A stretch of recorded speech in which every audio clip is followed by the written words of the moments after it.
All right, so here we have Winston here, and this is his roadmap to success. He's a 6-year-old Australian Shepherd, and his guardians contacted me to discuss, he got a little overexcited, especially at the door or meeting new people. And when we sat down, I started noticing that he's actually had, he was insecure. He really wanted to attach to his guardians, and he didn't feel confident in himself to be able to lay down and give that kind of space, so he's very clingy.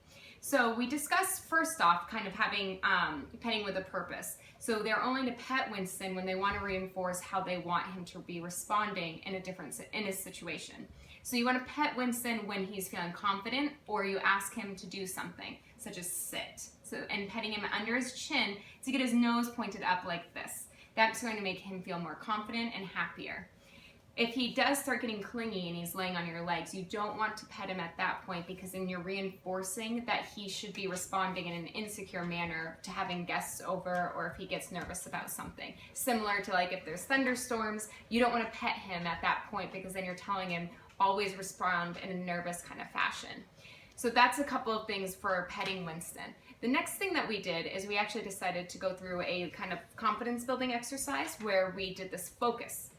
Looks like this. He would be over here, I'd have a treat in each hand and put my hands like this and wait for him to make eye contact. This is a really important exercise for two reasons. One, it builds his confidence, because a dog that can look up into your eyes is a much more confident dog. The other thing is that when he stops persisting to try to get the treat out of your hand, he has to look up to you for direction. So it's both a leadership exercise and a confidence building exercise.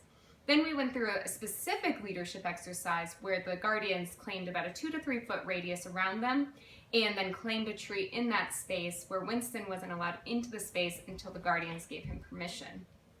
Now, one of the biggest issues was him at the door. He had kind of clawed next to the door and had been dealing with some separation anxiety. So in our previous video, you see that we claimed an entire area around the foyer, around the door, to allow guests to be able to come in and have Winston stay in a respectful space behind it. He can always be wherever he is in the house. He does not have to be right at the barrier, and it's actually even better if he's not. So he can be anywhere he wants. Initially, he'll still probably keep barking, but over time and practice with this exercise, eventually he'll stop.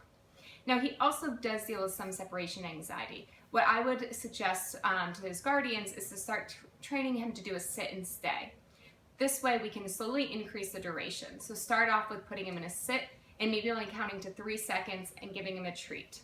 Then you can slowly increase the duration into maybe 30 seconds and then start backing up, taking a step backwards and going back to him and giving him a treat, and then increasing the distance. When you start getting to the point where you can go into a different room and break eye contact and he's staying, you're really building his confidence that he doesn't have to go into a coping mechanism of like being stressed to get you to come back. He can actually be confident in a sit stay, and then his guardians will come back for him.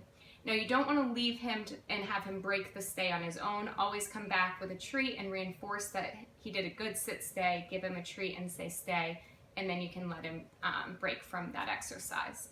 Another similar thing would be to go out the door and then come right back in immediately, and build his confidence with you going out the door in incremental amounts and increasing the duration until he finds out that he's very confident that you'll always come back, and you can slowly increase that exercise, and that will help him with some of the separation anxiety that he's been experiencing.